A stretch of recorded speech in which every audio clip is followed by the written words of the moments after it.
Vous écoutez Le Salon dans tes oreilles, une balado-diffusion dans laquelle des auteurs, des autrices et des personnalités discutent de leurs livres et des sujets qui animent l'actualité littéraire.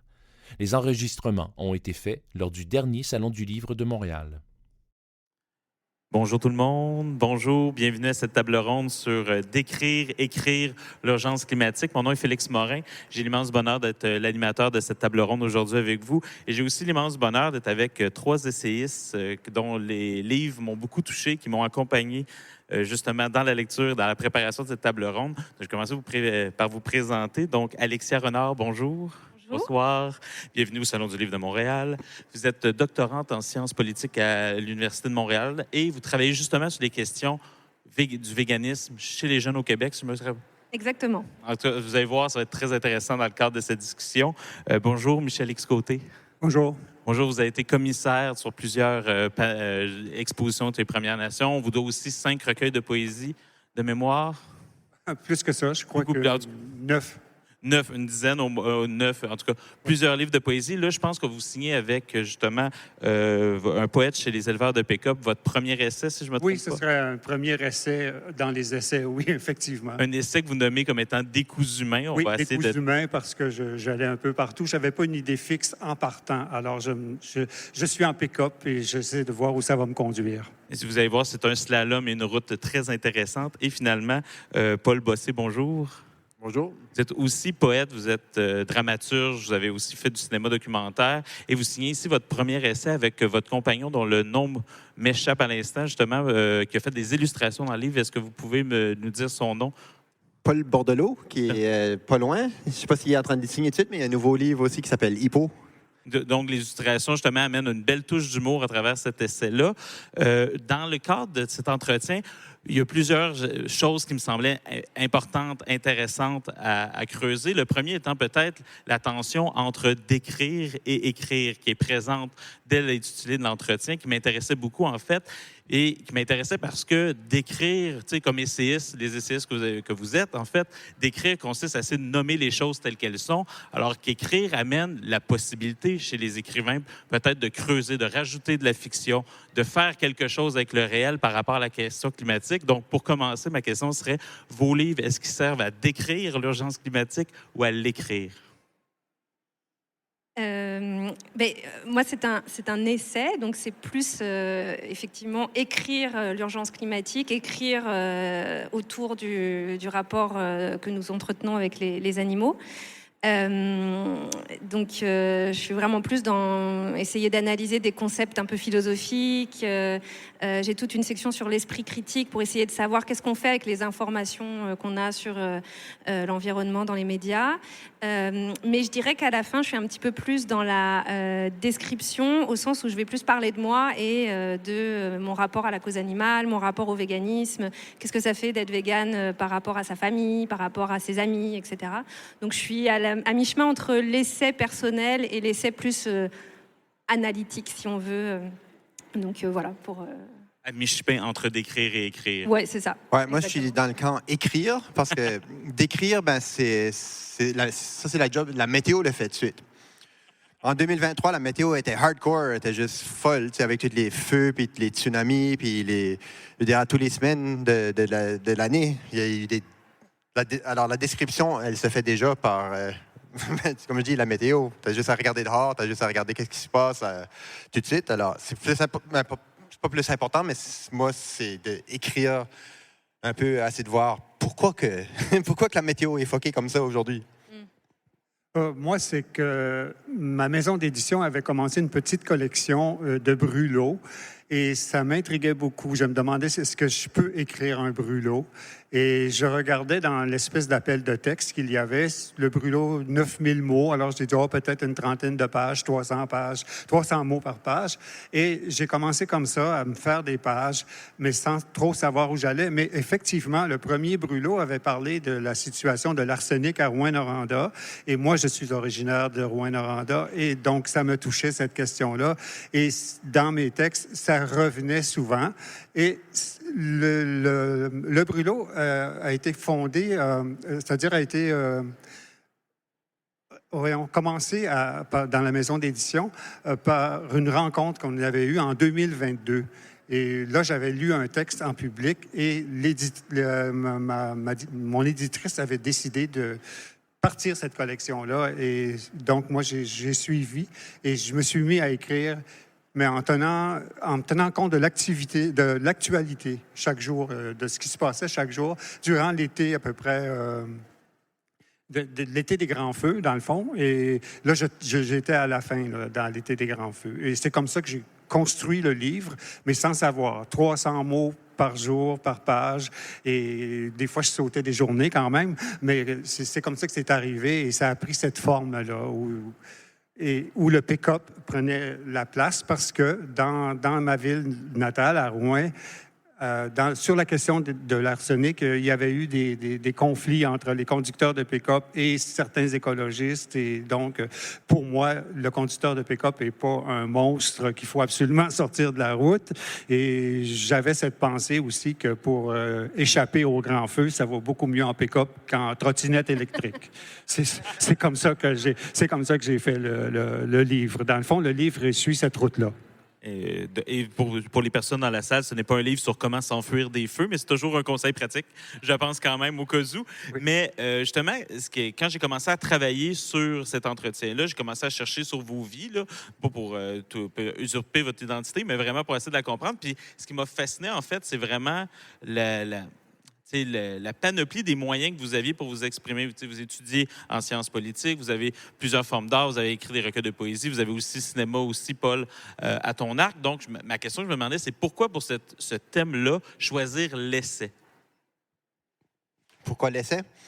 C'est parce que moi, en tout cas, je voulais écrire un essai. Parce que je me dis, OK, je fais de la poésie, souvent de la poésie engagée, tout ça, mais c'est de la poésie. Puis il y a des gens qui ont peur de la poésie. J'ai fait un atelier le mois passé, puis j'ai demandé aux enfants, savez-vous c'est quoi de la poésie? Puis il y en a un qui s'est levé la main, puis il a dit, c'est du poison. Puis là, j'ai dit, pas tout à fait. Il y en a certains. Puis alors, souvent, j'essaie des fois de communiquer en poésie, tout ça, mais c'est comme une langue un peu bizarre, des fois, pour passer un message. Alors là, je voulais faire comme un livre où je disais, OK, je vais faire un livre où ma tante peut le lire, mettons.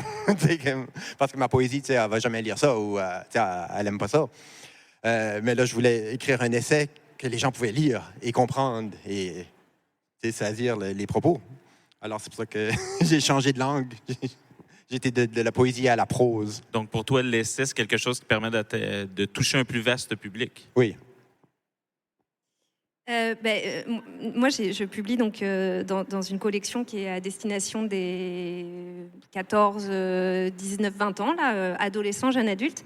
Donc, c'était vraiment l'idée de faire un essai, mais un essai super accessible, qui puisse vraiment vulgariser des notions de philo en éthique animale, mais aussi où je puisse un petit peu plus me livrer en tant qu'individu, là, que je parle beaucoup au jeu, vraiment d'essayer de s'adresser à des jeunes engagés ou non engagés.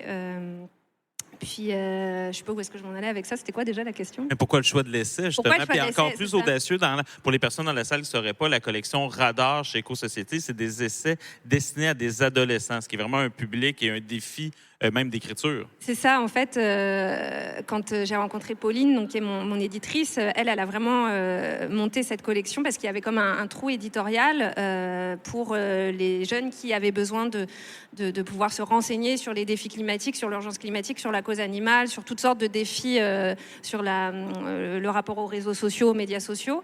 Et donc, moi, j'ai trouvé que c'était super emballant de pouvoir parler de la cause animale à travers un langage super clair, accessible.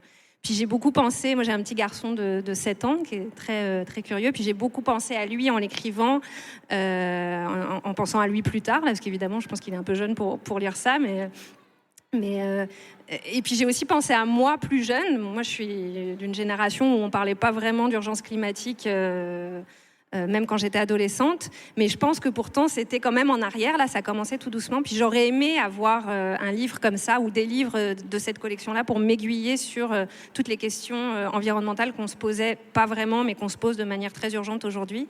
Donc voilà, c'était vraiment ça le but de cet essai, attirer des jeunes, leur répondre de manière claire, simple, accessible, sans dogmatisme, en vulgarisant, mais pas trop non plus, en essayant de trouver un ton juste qui permette d'accrocher un public qui a soif de connaissances, mais parfois les essais plus compliqués, c'est pas toujours simple quand on est au secondaire et qu'on a plein de devoirs et qu'on est très occupé par tout un tas de choses. Donc voilà, le but, c'était vraiment d'avoir cet essai qui puisse parler au plus grand nombre. Michel, on comprend que ton livre vient d'un appel de texte justement dans cette collection-là. Qu'est-ce que justement cette collection-là, le fait d'écrire un brûlot, cette thématique-là, te permettait de faire que peut-être en poésie, ça t'inspirait moins?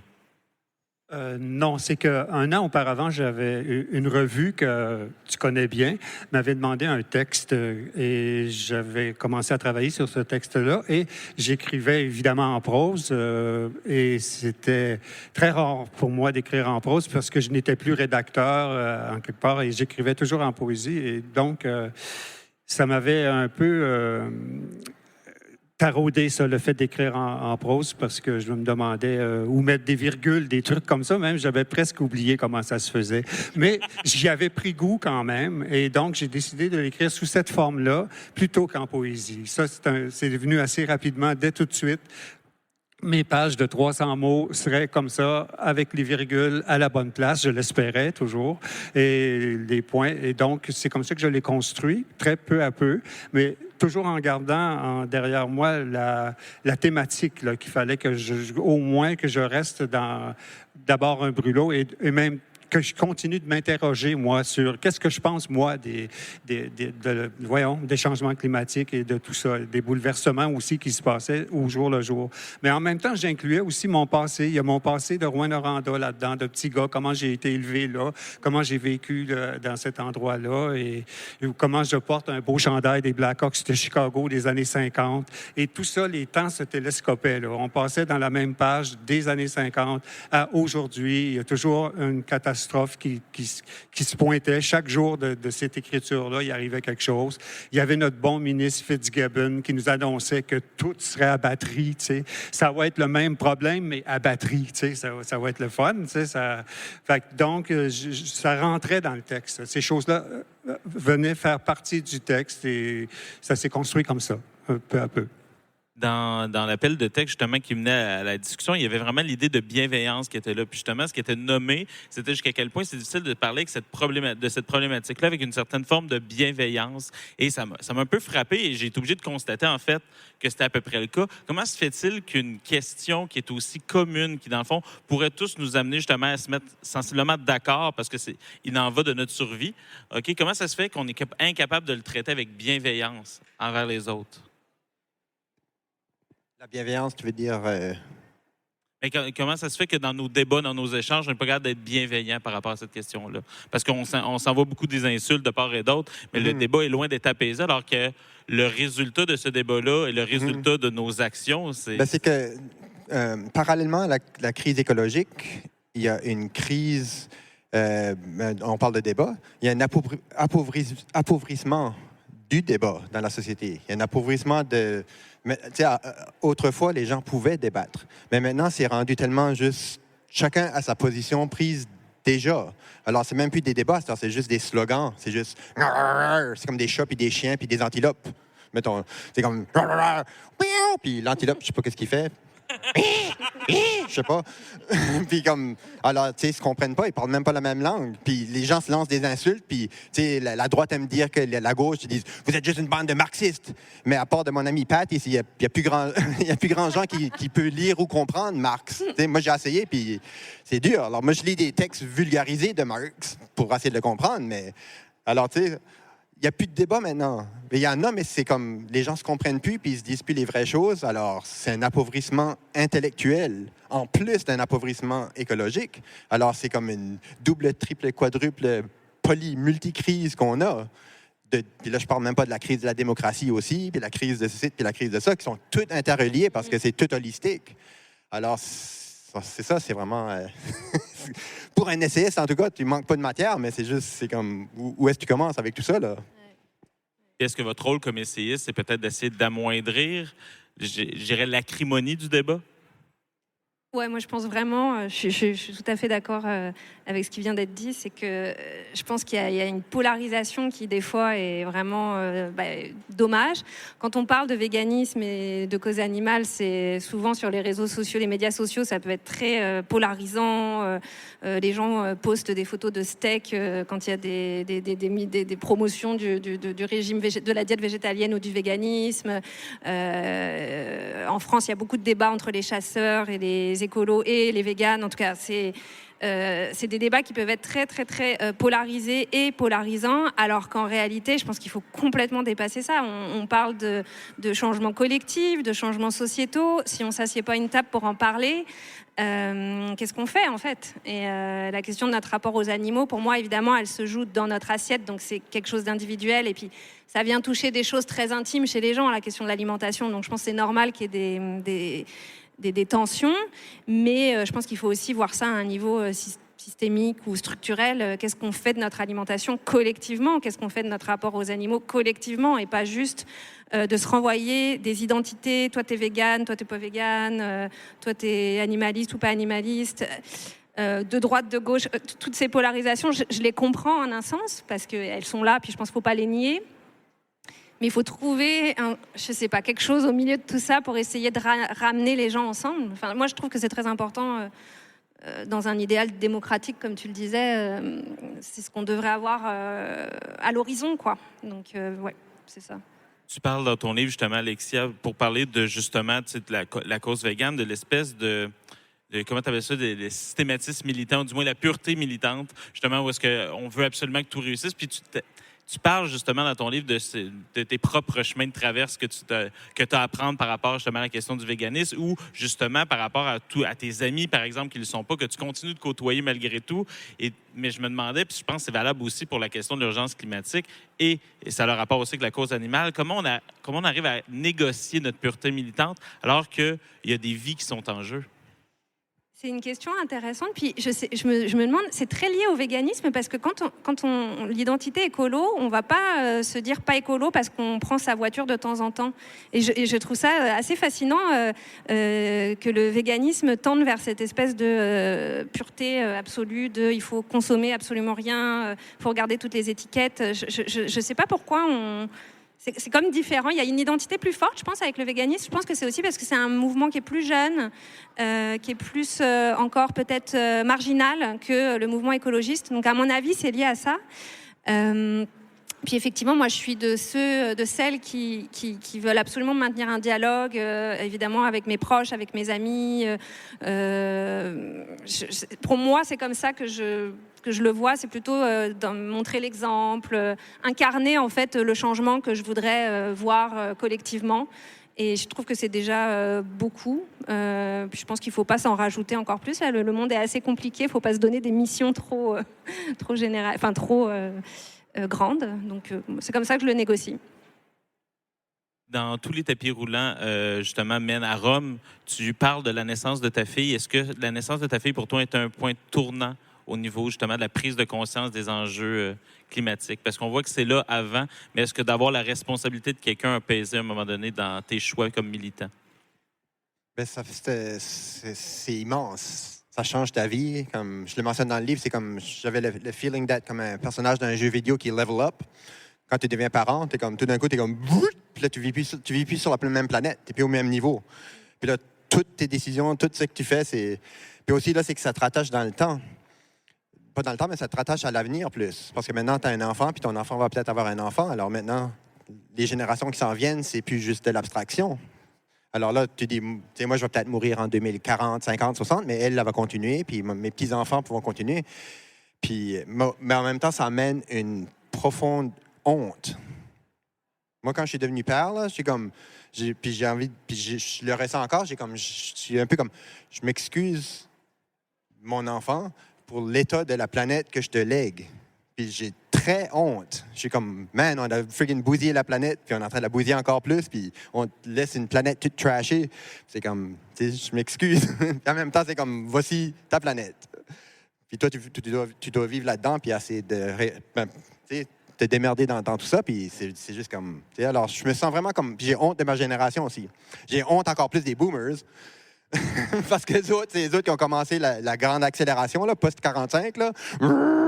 C'est comme, tu vois, l'exponentiel, là, c'est les boomers qui ont inventé ça. Là. Puis nous autres, on a continué ça. Puis c'est comme, mais nous autres, on n'a pas du tout dealé avec la problématique de la crise climatique. Notre génération, on a juste fait puis là, on passe la patate chaude à la prochaine génération. Puis là, on est comme, on aime ça avoir des jeunes qui étudient puis qui sont smart puis tout. Puis peut-être qu'eux autres vont régler la chose. Puis là, c'est comme, est-ce qu'ils vont ou est-ce qu'ils vont pas? Mais tout de suite, c'est mal parti, là, parce qu'on a encore la mentalité coloniale, extractive, get it while you Canada, là, tu sais. C'est comme, j'ai honte. Mais c'est intéressant, ce mot-là de honte, pour la simple et bonne raison, puis vous en parlez dans vos 3 livres, en fait. Vous avez des hontes individuelles qui vont se pointer dans vos livres, mais en même temps, vous nommez un problème collectif. Comment ça se fait qu'on est dans une tension entre des hontes individuelles et un sentiment d'incapacité d'agir collectivement? En fait, on ne devrait pas avoir honte si on était cohérent. Oui, mais ça, c'était l'idée de l'individuel, right now, c'est bien correct, mais c'est pas ça l'affaire. Il faut agir, tu sais, ça va pas mener à rien, agir juste individuellement. Puis ça, c'est quoi qui a été inventé aussi par l'industrie, l'idée du ecological footprint, puis tiens, toi, voici une calculatrice, tu peux calculer le carbone que tu calcules, tout ça. Un exemple très simple, la poubelle. La poubelle qu'on met au chemin, tout ça, les gens, les consommateurs, le citoyen ordinaire, c'est 4% de la poubelle de l'année. Alors, nous autres, on peut être là puis être super, comme zéro, tu sais, puis juste mettre toute notre poubelle dans un mason jar. Puis là, on aura contribué dans ce 4%-là. Mais le 96%, tu sais, c'est l'industrie, puis c'est la construction, puis c'est toutes ces choses-là. Puis les autres, qu'est-ce que les autres font? T'sais, est-ce que les autres sont là puis ils vont à l'épicerie zéro déchet? Non! Alors, comment est-ce qu'on deal avec ce 96 %-là? Puis c'est la même chose dans toutes les affaires. Vous avez eu les statistiques dernièrement sur les milliardaires, que 1% du monde consomme autant que les 60% de ceux qui consomment le moins. Alors, on peut tous se mettre là puis changer nos habitudes de vie, mais tant que ceux-là qui consomment le plus, puis les grosses industries, puis les corporations, puis les pays, ça mène à rien, toute cette affaire-là. Ça mène juste à la destruction de la planète. Alors, ça prend un autre modèle social pour tout le monde, incluant les dirigeants et les corporations. Michel, dans ton livre, tu as une phrase qui m'a bouleversé, qui a rapport aussi avec la question que je leur pose comme parent, un peu justement sur le fait que les enfants, dans le fond, pèsent sur des décisions. Tu dis « L'inhabitable, c'est partout où un enfant ne peut pas rêver ». Et moi, c'est une phrase qui, pour moi, m'a beaucoup touché parce qu'on le voit. Moi, j'enseigne au collégial, je vois des étudiants avec de l'anxiété vis-à-vis de ces questions-là qui m'en parlent, qui se sentent justement impuissants. Eux, ils n'ont pas honte, ils se sentent pas responsables, mais ils sentent aussi qu'ils n'ont aucune prise là-dessus. Est-ce que c'est pas un premier pas de bienveillance vis-à-vis de l'urgence climatique, de se donner peut-être, en fait, comme mission qu'au moins nos enfants aient un peu d'espoir? Oui, effectivement, cette phrase-là, elle est très belle. Là. L'inhabitable, c'est partout où un enfant ne peut pas rêver. Dans le fond, les enfants reviennent souvent dans ce livre-là. Je l'ai remarqué, moi, en relisant, évidemment, en l'écrivant, mais c'était pas... Ça m'a surpris moi-même, là. Cet enfant-là qui ne peut pas rêver, et après, il y a d'autres enfants. Et pour revenir à la naissance de son enfant, moi, c'est mon petit-fils qui m'inquiète. C'est devant mon petit-fils que j'ai... Presque journellement, là, j'ai ces inquiétudes-là. Il vit maintenant en Irlande et je me dis, il va connaître quoi, lui, comme monde? Là? Tu sais, c'est c'est beau être un pays différent du nôtre, mais en même temps, on voit que ça va partout, cette espèce de destruction de la planète. Mais l'enfance, évidemment, est dans ce livre-là. Et il m'arrive aussi, dans le livre, de rencontrer un enfant qui est né à 3 jours. Il a 3 jours. On est dans une épicerie et là, il y a un enfant dans un carrosse et il y a une personne assez âgée qui dit à la mère, « C'est pas jeune, cette affaire-là. » Et la mère répond, « Il y a 3 jours. » Et c'est là que j'ai écrit un enfant de 3 jours, tout fripé encore d'être né. On est dans une borne de paiement automatique, là, dans une pire place pour un enfant. On se demande... Là, lui, je me demandais qu'est-ce qui va lui arriver. Je lui souhaite de connaître une sorte d'immensité comme territoire de vie et de parler la langue maternelle des forêts. C'est ce que je voudrais pour cet enfant-là, moi, dans l'avenir, c'est qu'on retrouve les humains, la langue maternelle des forêts, c'est-à-dire qu'on se retrouve dans la fragilité d'où on vient, parce qu'on vient d'une très grande fragilité, ce qu'on peut appeler l'humanité, là, et là, on est dans une situation précaire. Puis il faut faire la différence entre la précarité et la fragilité. La fragilité, ça ne nous menace pas si on l'assume, si on la regarde, si on se voit tel qu'on est. Alors, je crois que le livre m'amenait là et m'amenait aussi à ne accabler personne. Je ne peux accabler personne. Je ne suis qui, moi, pour accabler quelqu'un? Et parce que tout le monde fait face à cette situation-là, mais il y a des personnes, c'est plus radical que nous. Imaginons les gens qui vivent dans les dépotoirs de Bombay. Est-ce qu'on peut imaginer ça un jour, un dépotoir de Bombay? Je crois que c'est plus grand que toute la population du Québec. Alors, il faut savoir un peu, quand on parle de réchauffement climatique et de prendre des décisions. Le gars qui a un pick-up en Abitibi, là, je ne crois pas qu'il nuit beaucoup à la planète. Ça c'est clair pour moi dans ma tête. Et ce qui était clair aussi, c'est que le phénomène est très grand et il est plus grand pour d'autres personnes que nous aussi. Là. Je ne crois pas que encore actuellement, on est en train d'étouffer dans les rues du Québec, alors qu'à d'autres endroits, oui. Et là, on voit les réfugiés climatiques. Hein? C'est là qu'à la fin de mon livre, j'imagine un immense tailgate là, dans la fonderie Horn à Noranda, où on recevrait les réfugiés climatiques, parce qu'on a encore de la place pour recevoir les gens qui vont fuir certains éléments. Et ça, pour ça, il faut tenir compte de ça aussi, là, de notre vulnérabilité et de notre fragilité. Et là, je reviens à la bienveillance. Elle est là dans le livre aussi. On parle... c'est la seule chose qui pourrait nous sauver, c'est de retrouver une sorte de façon d'être bienveillant. Et ça veut dire pas juste pour nous, entre nous, mais pour le reste du monde. Parce que je crois que les dangers, les bouleversements, ils sont beaucoup plus graves dans le reste du monde. On le voit encore aujourd'hui. Et les guerres, ça aide pas non plus. Non, ça, c'est pas... On pense qu'on peut se mettre d'accord pas mal tout le monde là-dessus. Ouais. Allons un petit peu plus loin que le mot de bienveillance, qui parfois est un peu galvaudé ou utilisé à outrance, justement, par l'industrie. Osons celui peut-être d'hospitalité, en fait. Comment, dans une situation aussi tendue, où justement les choses, on le sait, vont venir à manquer, comment maintenir justement un climat d'hospitalité qui ferait en sorte que, par exemple, la fonderie Horn pourrait devenir un lieu où est-ce qu'on pourrait accueillir des réfugiés? Comment on arrive à maintenir ces deux choses-là ensemble? Comment propager la bienveillance? Moi, j'irais jusqu'à l'hospitalité, c'est-à-dire dans le cadre de un peu d'abnégation pour autrui, parce que si jamais on veut accueillir, je dirais pas toute la misère du monde, parce que cette phrase-là, malheureusement, a un destin tragique, mais ce que je veux dire, c'est qu'on va l'accueillir si on décide de l'accueillir, comme tu dis à la fin de ton texte, mais il va falloir de l'hospitalité, il va falloir être capable de tasser quelque chose et de l'accepter. Oui, bien, c'est une très bonne question, puis le mot-clé dans tout ça, c'est empathie. Puis tout de suite, je parlais des polycrises, on est en train de vivre une crise d'empathie. Puis tout ça, encore une fois, je dis que toujours tout est lié, mais c'est lié à notre système économique. C'est lié beaucoup au néolibéralisme et le post-néolibéralisme qui est en train d'arriver tout de suite, et le mouvement conservateur extrémiste. Tout de suite, je vois ça à Montréal, c'est le tiers-monde à Montréal, dans plusieurs endroits. À Moncton, d'où je viens, il y a des zombies maintenant qui sont sur le fentanyl, puis ils sont là dans des groupes, il y a des crises de logement.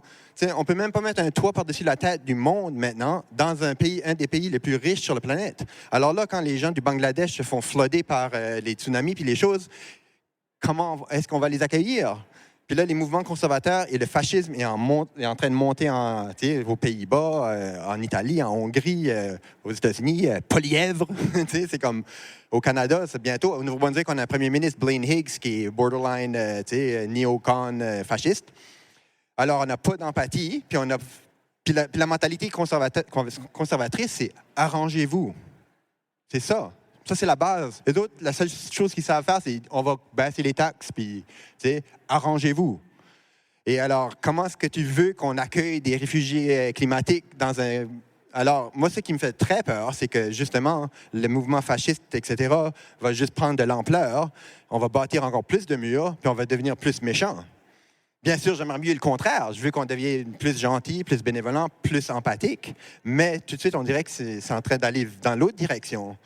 Puis on ne peut même pas régler nos problèmes ici au Canada où on est riche, comme entre guillemets. Certains sont riches, d'autres sont pas riches, mais... Puis moi, à Moncton, dans les derniers 5 ans, c'est en train de s'empirer. Le filet social est en train de se faire, chainsawer, puis à Montréal, c'est la même affaire. C'est la même affaire à Rimouski, c'est la même affaire, dans toutes les villes. Alors, c'est comme... Ah! On se rappellera le mot de bienveillance. Mais en même temps, c'est l'enjeu et la difficulté de ce genre de panel de discussion-là, c'est beaucoup dans ça. C'est essayer de garder une posture d'espoir dans une situation qui nous semble de plus en plus rétrécir. On s'en va vers les dernières questions parce qu'on est déjà sur le bord d'aller chercher les questions du public. Ce qui m'intéresse aussi, c'est que vous avez écrit des essais. Je me demandais, parce que tu parles dans ton livre justement des discours militants et des discours scientifiques, les deux me semblent pas percoler dans la population. C'est-à-dire, on a essayé des discours militants, ça n'a pas fonctionné. Le GIEC a beau publier des rapports à chaque année, ça ne fonctionne pas. Vous le nommez nous-mêmes dans vos propres textes. Est-ce qu'à un moment donné, le temps est peut-être aussi d'avoir un discours artistique, poétique, littéraire, pour essayer justement de tracer des lignes de fuite? Parce que ce que j'ai l'impression, en fait, c'est que ce qui nous manque, c'est savoir ce qu'on va faire demain. On sait que la catastrophe est aujourd'hui, est à venir, mais on dirait que ce qui nous manque, c'est réfléchir le monde d'après. Est-ce que vous, dans vos œuvres, dans vos manières d'écrire, vous trouvez que c'est quelque chose? Parce que tu le dis un peu, Michel, tu cherches un appel dans la poésie, ton livre est une invitation à essayer de repenser poétiquement le monde, par exemple. Oui, bien, justement, j'arrivais là, moi aussi, là, à quoi servent des poètes en temps de crise? Hein? Il y a toute cette question-là qui flottait dans mes moments d'écriture du livre. Et moi, je ne pouvais y répondre qu'avec ma poésie, en laissant des fois libre cours à des belles images qui arrivaient dans des belles phrases, un peu ici et là, tout en parlant de trucs qui étaient pas très joyeux, pas très agréables à penser. Mais j'ai un petit doute, par contre, sur ceux qui pensent qu'on peut poétiquement habiter le monde. Là. Ça, je sais pas, il me semble que ça fait 75 ans là, que j'habite poétiquement le monde, puis j'ai pas trouvé que ça change beaucoup. Là. Tu sais, il y a une difficulté. Il faut pas trop s'en aller là-dedans non plus. Il faut rester conscient. Il faut être capable encore de penser le problème et la question, mais on voit toutes les difficultés que ça nous pose. Là. Mais il ne faut pas avoir peur des difficultés, j'imagine, et qu'il faut continuer d'y penser. Parce que pendant qu'on pense ça, il y a d'autres personnes aussi qui pensent. Il n'y a pas juste que les conservateurs fascistes qui s'organisent pour organiser le monde. Il y a partout dans le monde des gens qui se posent la même question et qui le font d'un point de vue un peu différent de nous. Comme j'expliquais tout à l'heure, celui qui vit dans le dépotoir de Bombay, il est capable d'écrire un livre aussi et de penser cette question-là autrement et peut-être lui va nous amener des solutions. C'est pour ça qu'il faut continuer de s'informer de partout d'où ça peut nous toucher et de tous ceux qui écrivent là-dessus. Ça, moi, en écrivant ce livre-là, j'allais à la bibliothèque et je trouvais, je rentrais dans le moteur de recherche réchauffement climatique ou encore philosophie ou encore des trucs, responsabilité sociale et des trucs comme ça pour voir qui pense quoi à ces sujets-là. Il y a beaucoup de gens en fin de compte, qui y pensent. Et moi, ce qui m'aidait un peu à l'écrire aussi, je trouvais qu'en poésie québécoise, on n'en parlait pas de ça, pas beaucoup. Et donc, j'apportais ma petite pierre là, à comment habiter poétiquement le monde, même si je trouve que ça chambranle un peu. Là. Non, en fait, je voulais juste rebondir sur ce que tu disais. Moi, j'ai l'impression que ce que nous apporte la poésie et la fiction, c'est aussi de pouvoir imaginer un autre monde. Et je pense que l'imagination, c'est vraiment très important. Moi, une des choses qui m'a donné envie d'écrire ce livre, c'est un roman. C'est pas de lire de la philosophie, c'est de lire un roman qui traitait de la question animale. Est-ce que tu pourrais nous donner le titre pour les personnes? Oui, ça s'appelle « Défaite des maîtres et possesseurs » de Vincent Message. C'est paru au Seuil il y a quelques années. Puis c'est en référence à Descartes qui disait que les humains sont comme maîtres et possesseurs de la nature. Et en fait, le roman parle de cette défaite de l'humain comme maître et possesseur de la nature, à la fois défait par la crise climatique, mais aussi défait par l'arrivée d'autres populations sur la Terre, venues d'ailleurs. Donc c'est un roman de science-fiction, en fait. Mais, et je trouve que ce qui nous manque aujourd'hui par rapport à la crise climatique, c'est d'arriver à imaginer un autre monde, à quoi ça ressemblerait, un monde sans conservateur, peut-être, ça serait bien. Mais voilà, je trouve que c'est cette question de l'imagination et de pouvoir s'imaginer comment on ferait pour habiter le monde, humain et animaux, contre ce qui existe aujourd'hui. Voilà. Moi, je voudrais ajouter quelque chose sur ça. Moi, c'est pas tout à fait vrai, là, mais j'en ai marre des solutions. J'en ai marre de dire, il doit y avoir des solutions. Les solutions, elles ont été dites. Les penseurs des derniers 50 ans, des solutions. Alors, je vous réfère toutes à 1972, le premier sommet de la Terre à Stockholm. 27 principes, 109 recommandations. Les solutions, elles sont là. Ça, c'était il y a 51 ans. Alors, on a juste à implémenter. C'est ça qui manque. Implementation. Implanter? Non, pas... Mettre en pratique, en fait. Mettre en pratique les solutions. C'est ça le problème. Les solutions, en veux-tu, en v'là, on les a. T'sais, une des plus grosses solutions, c'est l'auto-limitation. Il faut que les gens s'auto-limitent. Comment est-ce qu'on va dire au peuple, « Hey, il faut qu'on... Tu peux pas faire ça.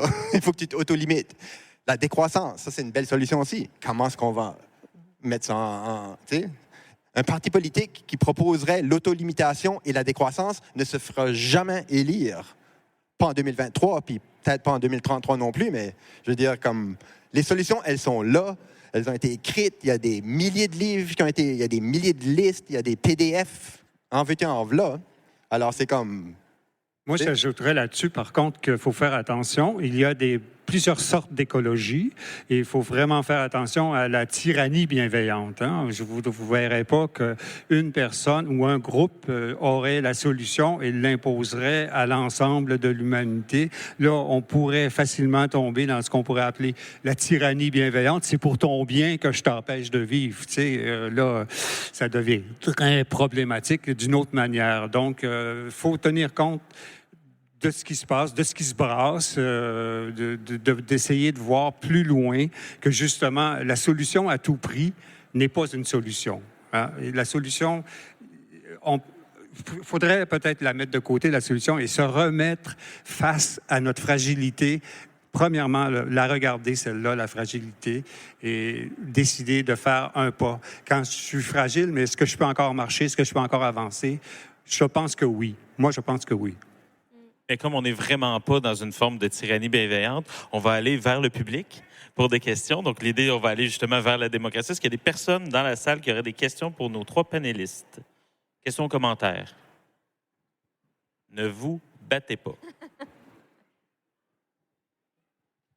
Bonsoir. J'ai une question par rapport à la taxe carbone. Est-ce que c'est une solution valable ou qu'est-ce que vous pensez de la taxe carbone? Qu'est-ce que vous pensez de la taxe carbone? On ne va pas régler la crise écologique avec de la comptabilité. Puis ça, cette idée-là que, tu sais, c'est la taxe carbone, puis les projets de carbone, puis juste l'idée que, tiens, je peux acheter la compensation carbone et tout ça, c'est comme, non, les émissions qui se font, ça, c'est du vrai carbone. Les taxes et tout ça, ça peut mener à quelque chose. Des fois, c'est peut-être un peu bien, tout ça, mais moi, je me méfie beaucoup des comptables de carbone et de tout ça. C'est une gimmick. C'est très facilement... La corruption s'installe là-dedans. Puis ça peut peut-être aider, mais c'est vraiment loin d'être une bonne solution, selon moi. Mais moi, le principe de taxation, pourquoi pas, mais comment on fait à travers ça pour lutter contre les inégalités sociales? Parce que c'est comme si on se met dans un monde où ce sont les plus riches qui peuvent consommer et polluer parce qu'ils ont les moyens de polluer et de consommer. Enfin, le principe du pollueur-payeur, là.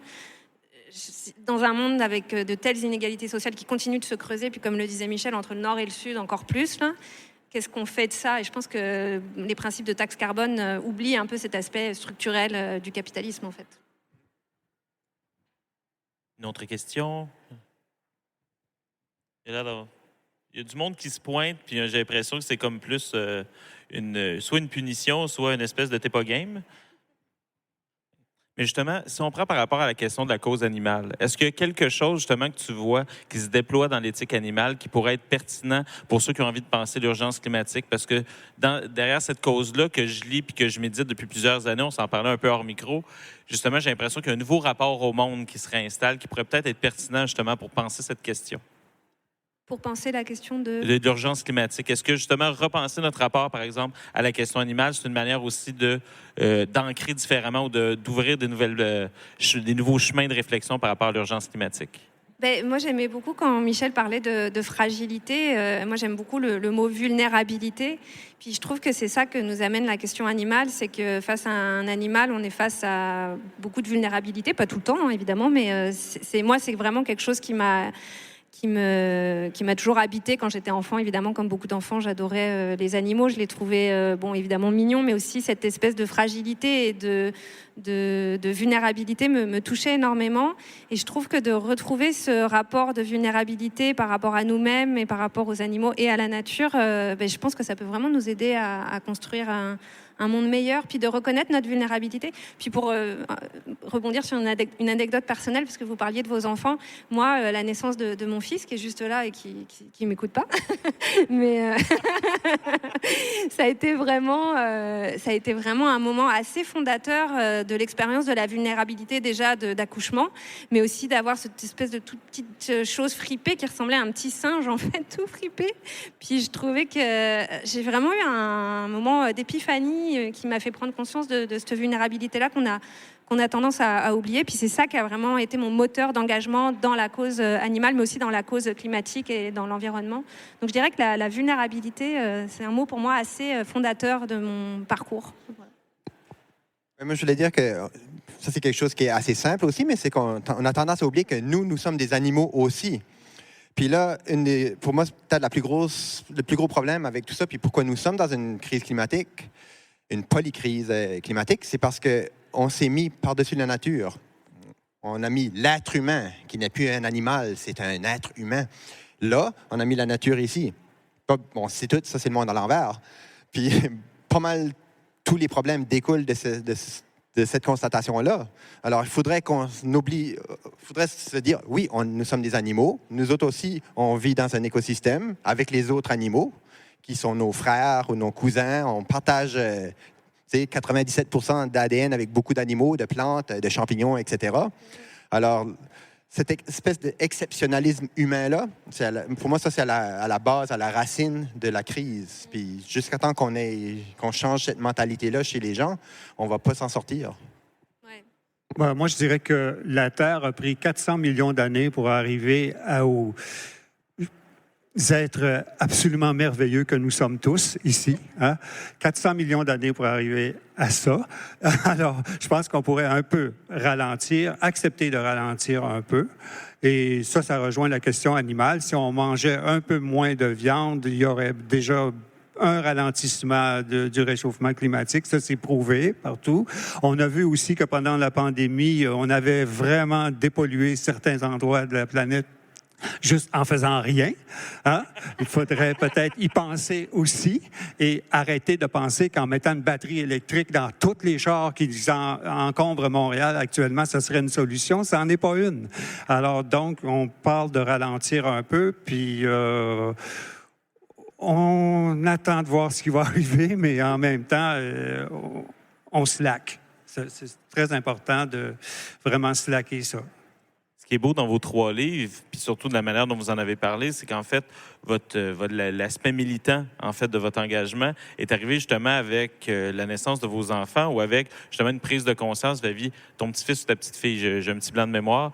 Mais justement, est-ce que dans le fond, on écrit un peu justement, ou est-ce qu'on essaie justement d'agir pour les autres? Est-ce que ça ne fait pas partie un petit peu du problème aussi? C'est qu'on a besoin, on dirait, d'avoir quelqu'un d'autre ou une cause externe pour agir sur un problème. On n'est pas capable d'anticiper, par exemple, ces problématiques-là. On le fait pour les autres. Mais avant, souvent, on était moins engagés, moins là. Mais dès qu'il y a quelqu'un, OK, je suis responsable de quelque chose, il faut que je fasse quelque chose. Oui, je pense que c'est un des problèmes de l'inaction climatique, c'est que je pense qu'on est on est des animaux et on est des animaux qui avons du mal à se projeter beaucoup dans le futur. Puis ça fait qu'on est beaucoup dans l'instant présent, la croissance, la consommation. Et effectivement, je pense que c'est un vrai problème. Je pense que c'est même... Je ne suis pas du tout psychologue, mais je me demande à quel point c'est pas la structure psychologique de l'être humain, c'est de préserver sa survie dans le moment présent. Peut-être un petit peu, évidemment, on planifie, là, on n'est pas juste dans l'instant présent, mais penser aux générations futures, c'est compliqué conceptuellement de se dire, OK... Je me prive maintenant pour Ouais. qu'eux puissent faire ça, c'est difficile. Ou même ne serait-ce que penser à la pauvreté et à certaines vies dans le sud global. Ou, en tout cas, je pense que... Et puis on en revient à la question de l'empathie aussi, de comment sortir de soi et arriver à avoir de l'empathie pour les générations futures, pour d'autres personnes sur la planète. C'est vraiment difficile. Je pense que j'ai pas de réponse à ça. Je pense que c'est un vrai problème. On est déjà à la fin de cet entretien, donc il y a une question ici. Est-ce qu'il faudrait que ça soit court, simple et précis? Je vais essayer de faire un lien avec vos 4 interventions qui me touchent beaucoup. Paul, je te remercie pour ta colère. Elle me fait vraiment du bien. Je vois que malgré les années qui avancent, tu gardes un cœur de jeune militant que je travaille très fort à garder moi-même. Ma question est la suivante. Ce qui m'a touché dans votre intervention qui est de prof au collégial, c'est l'anxiété des jeunes. Ce qui me touche dans votre discours, c'est l'importance de la bienveillance et la méfiance face à une solution totale. Ce que je vois ici, c'est une colère, mais aussi une sensibilité face aux sciences humaines. Or, moi, dans mon parcours, une des façons avec laquelle j'ai été capable de gérer mon anxiété intellectuelle, après avoir lu des trucs complexes comme Adorno, Marx ou machin truc, c'est toujours de revenir avec un pas sur la littérature. Est-ce que vous pensez qu'en décloisonnant les disciplines scientifiques, artistiques et littéraires, on ne serait pas capable de construire un espace dans lequel les jeunes pourraient aller chercher d'une source d'espoir afin de se mobiliser d'une façon bienveillante? Ça, c'est vraiment mon passé de prof. La meilleure question, elle arrive toujours juste avant la cloche. C'est donc, 30 secondes, est-ce qu'il y a un de vous trois qui veut oser répondre à ça? Ben, il a dit le mot sciences humaines, littérature, tout ça, ça en prend plus. Les gens à l'école, la philo aussi. Il faut que les gens apprennent à penser parce que, comme je dis, la pensée est en train de se dépérir, l'argumentation et tout ça. Alors, la littérature aide. On parlait tantôt, ça prend de l'imagination pour imaginer qu'est-ce qui va se passer dans l'avenir, puis pour lutter contre ça. Alors, les sciences humaines et la littérature peuvent aider, mais il faut outiller les gens pour qu'ils puissent penser de façon sciences humaines, littéraires, poétiques et tout ça. Alors, c'est sûr que ça en prend plus et non moins. Mais, encore une fois, on est en train de couper les départements de sciences humaines, la sociologie dans les universités, l'anthropologie, tout ça. On dit, ça paye pas bien, on coupe ça, blablabla. Et finalement, on a 15 minutes de plus. Oh, yeah! C'est super performatif. On demande Bonus du temps, il y en a. OK, donc, mais est-ce que tu veux prendre le temps aussi de répondre à ça? Parce que tu semblais vouloir répondre alors que je t'ai un peu empêché. Non. Attends, je sais plus. Ta question, c'était décloisonner. Ouais, moi, je pense vraiment... moi, j'ai un parcours... Je suis retournée aux études après la naissance de mon fils, justement, pour faire un doctorat en sciences politiques. Puis, je viens de la philo, mais j'ai travaillé longtemps dans l'édition. En tout cas, j'ai un parcours un petit peu... Et une des choses que je trouve dommage parfois à l'université, c'est qu'on est dans un rapport... c'est très technique, quoi. Les sciences sociales, ça peut être très technique. Les sciences de la nature, ça peut être très technique. Donc, je trouve que l'interdisciplinarité, c'est vraiment important de réussir à faire parler et circuler les savoirs. Puis je pense qu'il y a une avenue possible, c'est de faire des BD à partir des sciences sociales, comme un peu le fait Liv Stromkist sur le féminisme. Je pense que, ou même, je pense à Emmanuel Dufour qui a écrit ce livre, C'est le Québec qui est né dans mon pays. Je pense que ce genre d'ouvrage-là, c'est vraiment hyper important pour faire circuler les savoirs de manière décloisonnée. Donc, ouais. Moi, je trouve que ça se fait déjà. Dans mon expérience, ça se fait déjà, ce décloisonnement-là. Il y a des scientifiques qui, évidemment, écrivent de la poésie, ça se peut. Mais dans l'ensemble de la pensée actuelle, c'est tous les champs examinent ce problème-là, et science, poésie, si on veut, littérature et différentes formes d'art, en fait, beaucoup de champs d'action déjà actuellement se penchent sur ces questions-là, et c'est très enrichissant de fouiller là-dedans. Moi, c'est ce que j'ai fait pour l'essai. Je me suis pas contenté d'aller vers une discipline, ou même, c'est même pas vers les écologistes que je me tourne le plus souvent, c'est vers tous les penseurs, les philosophes qui essaient de penser l'humanité. Si on pense à Jean-Luc Nancy, à d'autres philosophes qui se posent les mêmes questions qu'on s'est posées ce soir-là, et chacun essaie d'amener sa réponse, mais évidemment, la réponse va toujours rester multiple.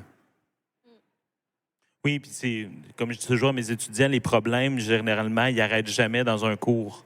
Ils continuent dans tous les autres. Ça veut dire que c'est rare qu'un problème comme la pauvreté fait comme, ben là, on est en politique, donc on va arrêter. Tu sais, ça va toujours comme ça. Les cours, les thématiques vont traverser les cours. Mais je me demandais justement, suite à ta question qui est très, très, très pertinente, est-ce qu'une partie du problème, c'est pas justement qu'on a essayé de cloisonner le problème plutôt que de le prendre dans son entièreté?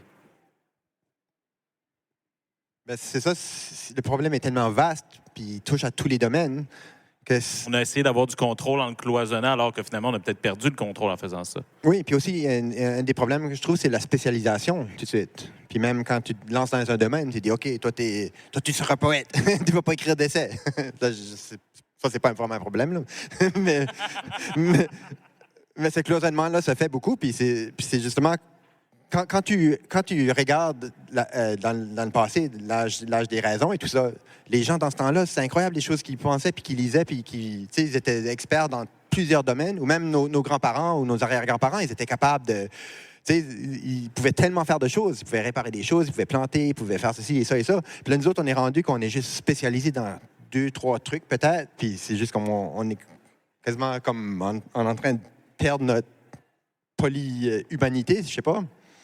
Non, il y a quelqu'un dans la salle qui va trouver ça drôle parce qu'il est très peu connu du grand public. Il y a un philosophe qui s'appelle Édouard Saïd qui parle toujours justement dans les intellectuels et le pouvoir du fait qu'il y a des spécialistes, puis aussi ce qui va distinguer un spécialiste, par exemple, d'un essayiste, c'est l'esprit d'amateur. En fait, un amateur s'intéresse à un objet, ou est-ce qu'un spécialiste va s'intéresser à un champ d'études avant de s'intéresser même à l'objet qui est à l'intérieur de tout ça. Donc, ce qui est intéressant par cette thématique-là, c'est que ça nous oblige à prendre la thématique indépendamment et sans frontières d'une certaine manière. Il y a une autre chose qui est intéressante, justement, c'est les amateurs. C'est quelque chose que tu nommes en début de ton texte, Michel, puis je l'aime beaucoup. Tu dis, justement, ni argent, ni gloriole, ni pouvoir sur qui ou quoi que ce soit, sans salaire, sans recension et sans la timide adulation de quelques âmes perdues, juste pour le plaisir à peine remarquable d'écrire encore. Moi, ce qui m'intéresse là-dedans, c'est vraiment le mot de plaisir. Est-ce qu'à un moment donné, dans la lutte pour vos différentes causes et pour cette cause-là, ce qui est important d'essayer de préserver, c'est une certaine forme de joie? Si on perd la joie, là, on a tout perdu. Là, c'est juste que ça vaut vivre, là, tu sais. Puis en plus, on est en train d'enlever la joie à beaucoup... tu sais, la vie sur Terre est en train de se faire affecter pour ça. Alors, la joie doit demeurer, puis c'est crucial et très important de maintenir la joie. Puis c'est pour ça que, comme moi, j'écris mon recueil, puis je l'écris avec, comme Pat disait, j'étais un peu fâché de ça, mais en même temps, j'écrivais avec joie d'écrire ça, puis j'essaie de mettre de la joie dans les mots aussi pour que ça soit... C'est pas juste un downer, là, que tu le lises, puis que tu aies quand même de la joie à le lire. Oui, moi aussi, il y avait vraiment un bonheur d'écriture là-dedans. Et effectivement, on a beau dire à peine remarquable d'écrire, mais moi j'ai remarqué le bien que ça m'avait fait de l'écrire. Et d'après les quelques commentaires que je reçois, ça semble faire du bien aussi à d'autres personnes et d'amener un peu j'ai pu le partager, ce plaisir d'écrire encore. Je pense que oui. Et je pense qu'il faut le faire dans le plaisir aussi, parce que toutes les petites joies qu'on peut avoir, je crois que le bonheur est fait de ça. Et des fois, il nous arrive sans qu'on s'en rende même compte, mais c'est parce qu'on a été joyeux en quelque part. Toi, Alexia, est-ce que c'est aussi la joie qui te motive à écrire et à attendre la main aux jeunes? Oui, vraiment. Je pense que je termine même sur la joie en conclusion. Puis depuis tantôt, il y a je cherche une citation, c'est une révolution ne se fera pas sans sourire, ou je ne sais plus de qui c'est. En tout cas, je trouve que voilà, la révolution, si elle se fait, elle doit se faire avec le sourire et avec la joie, parce que sinon, on est foutu, je pense, en effet. Est-ce qu'il y a des personnes qui auraient d'autres questions dans la salle? Ne soyez pas gênés, là. Posez une question dans la joie. Oui, il y a un micro qui s'en vient. Il y a un micro qui s'en vient. Il marche, pardon. Moi, je voudrais revenir sur... au début de l'entretien, vous aviez parlé de la pureté de l'action militante. Moi, je pense que je suis au début de mon parcours peut-être militant. Et c'est quelque chose qui me touche, notamment avec les personnes qui m'entourent, qui ne sont pas forcément sensibilisées de la même façon que moi sur ces sujets-là. Et c'est une question que je me pose, notamment si vous avez eu l'occasion de travailler avec des personnes jeunes qui sont peut-être au début aussi ou à la découverte de leur parcours militant-militante. Comment on fait pour avoir un entourage, aussi avec son entourage familial ou avec ses amis, pour pouvoir s'insérer, faire société, s'insérer dans un monde professionnel, tout en étant aligné avec ses valeurs, mais avec des gens qui ne sont pas forcément sensibilisés ou ne sont pas forcément au même niveau dans leur parcours de militantisme. Et comment on fait pour rester quand même fidèle à ce qu'on essaie de défendre, garder une ouverture au débat sans s'épuiser complètement avec notre entourage. C'est pour moi, hein, cette question. Ouais. Je pense qu'elle est pour toi. C'est une super bonne question. J'ai pas de réponse toute faite, mais j'en parle dans le livre. Moi, la réponse que j'ai trouvée, c'est... Il y a plusieurs types d'attitudes. Il y a des gens qui vont être super combatifs, mettons sur le véganisme, qui vont refuser de s'asseoir avec des personnes qui consomment des produits animaux. Il y en a d'autres qui vont se dévouer entièrement à de la cuisine pour montrer à leurs proches que c'est super bon de manger sans produits animaux. D'autres qui vont, surtout au début, beaucoup débattre, essayer de convaincre dans l'argumentation. Donc il y a toutes sortes de parcours. Moi, je pense qu'il faut examiner la question des privilèges. Moi, je l'ai résolu comme ça. C'est-à-dire, je trouve que c'est important sur la question du véganisme. Moi, par exemple, je suis une femme blanche. J'ai un revenu qui me permet de cuisiner, d'acheter suffisamment des produits véganes sans que ça me coûte trop cher. J'habite une grande ville. J'ai un capital culturel, si on veut employer les mots de Bourdieu, plutôt élevé parce que je fais un doctorat. Je pense que dans mon cas, j'ai pas de bonne raison de pas être végane. Quelqu'un qui va à la banque alimentaire, je pense que je me permettrai pas de lui dire qu'il faut qu'il soit végane. Donc moi, je résous le problème avec la question des privilèges. Je pense qu'il faut garder quand même de la bienveillance et continuer à parler avec ses proches. Moi, dans ma thèse, donc je travaille sur les jeunes véganes et végétariens, il y a énormément de jeunes qui transforment leurs parents. Leurs parents, en fait, vont se questionner sur leur alimentation, vont se questionner sur leur rapport à l'environnement. Donc, il ne faut pas baisser les bras. Je pense que faire société, comme vous le dites, c'est vraiment important. Moi, je garde vraiment cette idée que faire société, garder le débat vivant, penser collectif et pas individuel, c'est comme un horizon. Après, concrètement, dans le quotidien, c'est pas facile et j'ai pas de réponse. Mais garder l'horizon démocratique, c'est quand même menacé en ce moment, la démocratie. Puis garder l'horizon du collectif, je crois que on peut pas faire autrement. Donc voilà, moi c'est comme ça que j'ai résolu le débat. Toi, tu es militant aussi pour Extinction Rebellion au Nouveau-Brunswick. Est-ce que tu as cette même bienveillance-là qui t'habite, mon cher? Oui, mais là, la COVID a pas mal eu un gros impact sur parce que Extinction Rebellion commençait juste au Nouveau-Brunswick, puis là, la COVID a frappé. Puis aussi, XR Nouveau-Brunswick, là, je dois avouer qu'on n'était pas très casseurs ou rien. Là. C'était pas mal plus des granolas puis des gens qui étaient plus comme des hippies. Puis, tu sais, aller grimper des ponts et faire des choses comme ça, c'est plus Montréal, mettons, qui faisait ces choses-là. Alors, à Moncton, on était un peu timide. Puis même une fois, c'est drôle, j'en parle dans le livre, XR nous a envoyé Eric McBay, qui est comme un tough là, de l'Ontario, pour nous faire un séminaire sur comment, sur la résistance civile et tout ça, pour nous endurcir. Alors, tout ça pour dire que tout de suite, à Moncton et au Nouveau-Brunswick, la résistance militante écologique, elle est pas très développée. C'est vraiment, moi, ça me désole, puis c'est plate, puis j'aimerais ça. Alors, de là à dire comment est-ce qu'on peut accueillir d'autres militants, c'est comme tout de suite, il n'y en a vraiment pas. Alors, c'est sûr que je réfléchis à ça, puis j'essaie de voir, OK, là, j'écris ce livre-là, puis là, OK, c'est quoi mon prochain move, là? Je vais voir, puis je vais essayer de trouver quelque chose, là, mais je veux dire, on est toujours comme 1, 2, 3 pas en arrière, nous autres, au Nouveau-Brunswick. On est, comme je disais, Pat l'aime le dire, on est des Hicks au Nouveau-Brunswick. Puis... Rapidement, pour conclure, j'aimerais conclure qu'une phrase de ton livre, Michel, en fait, c'est « Est-ce que vous voyez un horizon dans lequel on serait capable de faire ce que Michel appelle la leçon du poème, en fait, dans son livre, c'est-à-dire comprendre sans posséder? Est-ce qu'on serait capable de tendre vers ça? » Comprendre sans posséder? Oui, pour lui, c'est ça la leçon du poème. Je trouve que c'est une leçon... Ouais. Presque à la page 24, Michel, jamais tu doutes de ma lecture. Mais est-ce que ça pourrait être une manière d'essayer de construire justement notre rapport à l'urgence climatique? Ben, une chose qu'on aurait besoin, qui nous aiderait beaucoup, comprendre sans posséder, c'est beau tout ça, mais on a besoin d'aide. Puis on a besoin d'éteindre des switches.